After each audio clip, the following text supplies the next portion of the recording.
project that I would like to just give a little update on some of our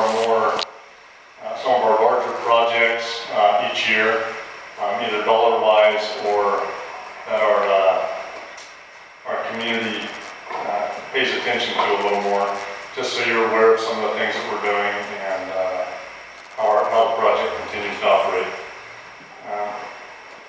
I don't know how many of you are familiar with the Central Utah project. Its primary purpose is to develop water from the Colorado River basin and bring that to the Wasatch Front for use in irrigation and municipal systems.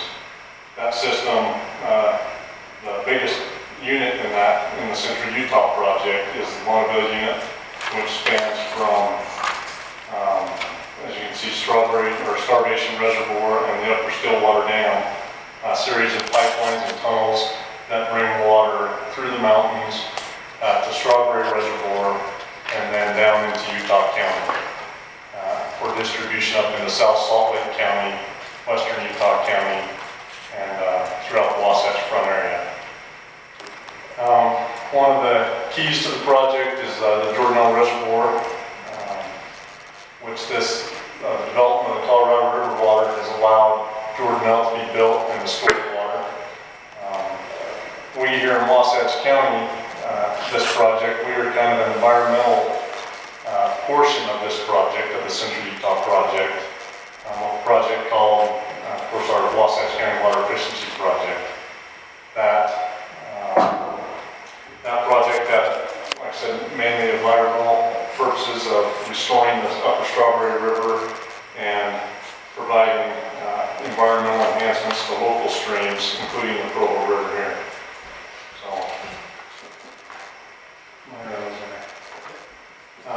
Just by way of information, our project, this is the boundary.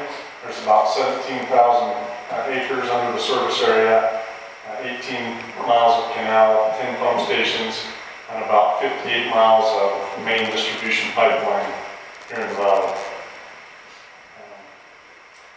Some of our purposes, I said, they're mostly environmental, but to improve our efficiencies here so that we could have water available for other environmental resources, such as maintaining stream flows, and some of the flows, you'll see the Provo River now runs year-round through the valley. This conserved water is what allows that to happen, as well as the Strawberry River up in the Strawberry Basin used to be dry dam and was dry for most of the summer. That has now been restored to its natural condition.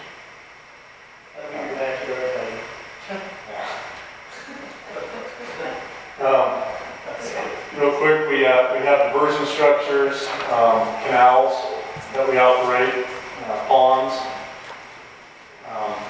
pump stations, and the goal is to distribute water out to water users here in the valley. What I want to do just quick, there's a lot of pictures here, but I'm just going to go through them quick, and these are some of our major projects we've had over this last winter. We ran in, we have areas of our canal where we have seepage problems or other issues, rodent holes. Every year I prepare inspection reports. Those go to the Bureau of Reclamation, who owns our canals. This year, upon inspection, they put together a report, and one reach of our lower canal, the Wasatch Canal, we were directed to make a permanent repair on that reach of canal due to rodent activity, that we were unable to continue to bait or shoot rodents in that area due to residential development.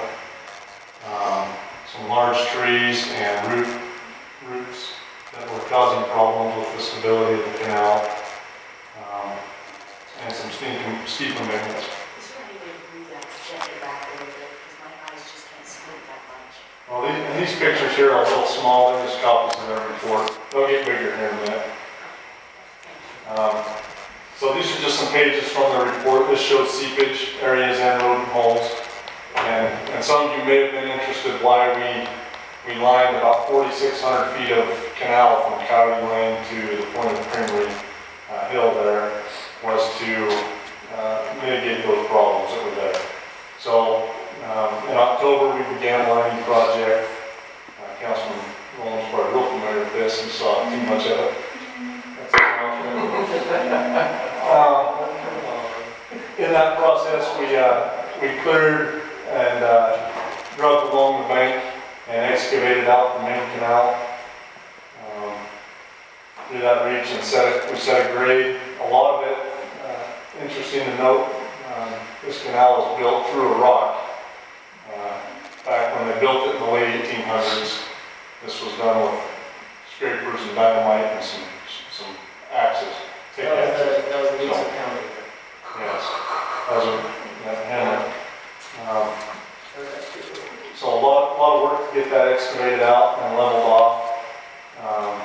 We then had to keep frost out of the ground over the winter. A little bit of a challenge, either radiant hoses to keep that frost out. We put down bedding material, gravel bedding, and then placed forms and proceeded with placement of concrete to construct a rectangular canal along that ridge. How'd you do it in the winter? Seems like It is harder. What we should do is turn off the garden in the summer and do it then. It'd be a lot easier. Early in spring, I guess. So yeah, some of the challenges definitely were heating. As you can see, it had to be tinted and heated to keep the concrete from being damaged. This year is actually our last wall this spring. And this is a little more of our finished product, what it looks like. This does reduces the depth, improves the efficiency of the canal, but was primarily done for safety and integrity of the canal structure to prevent failure. And with recent failures in the state of Utah, there's a very high sensitivity to canal failures. What was the cost of that project? This project, 4,600 feet, was a $1.2 million project, so about $300 a foot it cost to put concrete in. Have you been able to make any improvements in water flow as far as loss so far? We do. We have rated losses through here, and those rated losses now essentially go to nothing, real close to nothing, where before they were so much per mile. Well, that's what I was curious, because now you at least be able to know what that loss was, correct? A little bit better. Okay. It is difficult over 18 miles to know exactly where the losses are, but we do know where the seeps were in this reach. So. One thing I had a question about that. I used to float down that canal. I love seeing it going down. Just made it snap all over. That's right. So no more floating now. What would be like running into the tree? Don't you wish you were 10 years old again? Is what I'm understanding. We actually do not recommend that people float the canal. It can be hazards there and dangerous. So just so you know that is our stance on the canals. Yeah. Mr. McKrola, because you've lined it now, is that going to affect the aquifer that's down further in the valley and the wells that are down there? It potentially could. There's a lot of evaluation on the seepage in this area because of the rock formations along the hillside going all the way up.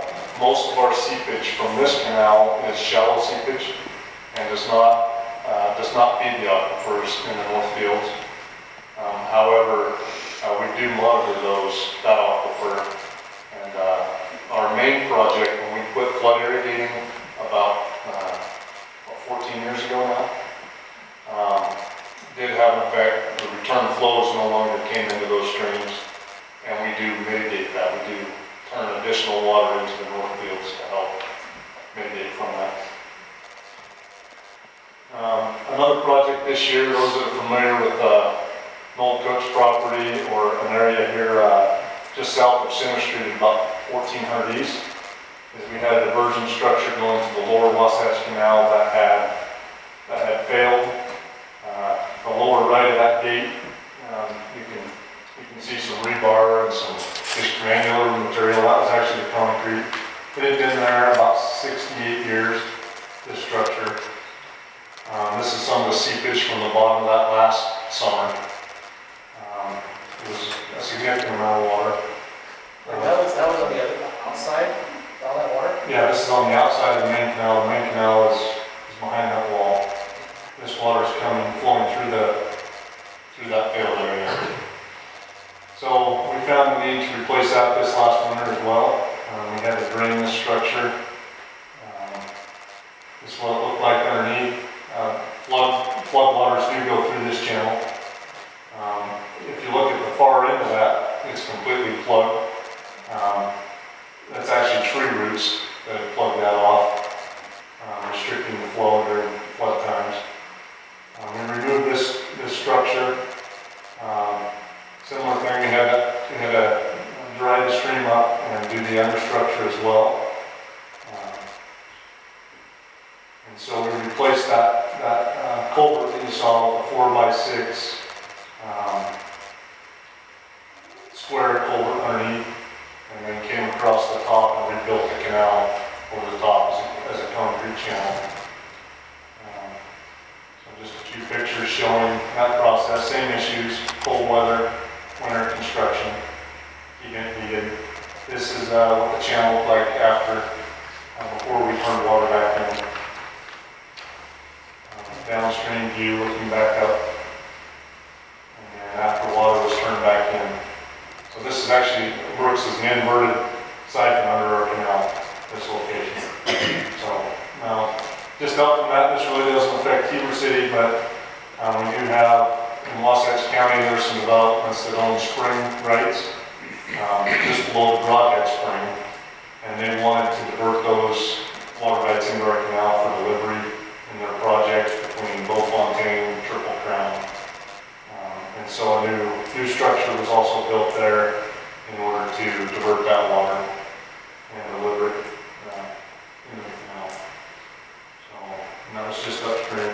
One other project, some of you may have noticed this spring, is because of problems that we have, both safety and during the year, tree branches falling off into our canals.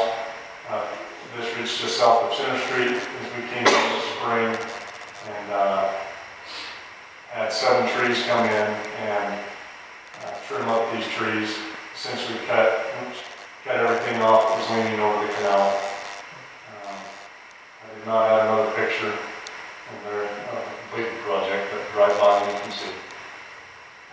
One other big project this year that's fairly expensive is our slope screens at our ponds, our main screen structures, is we found a need to recoat. We had some rust damage and the bearings on the rollers were starting to fail after 14 years. And so we brought those out, tore them apart, had them sandblasted and recoated, and then put those back together. One interesting note is the screen on this actually weighs more than the frame. The screen weighs about 2,200 pounds.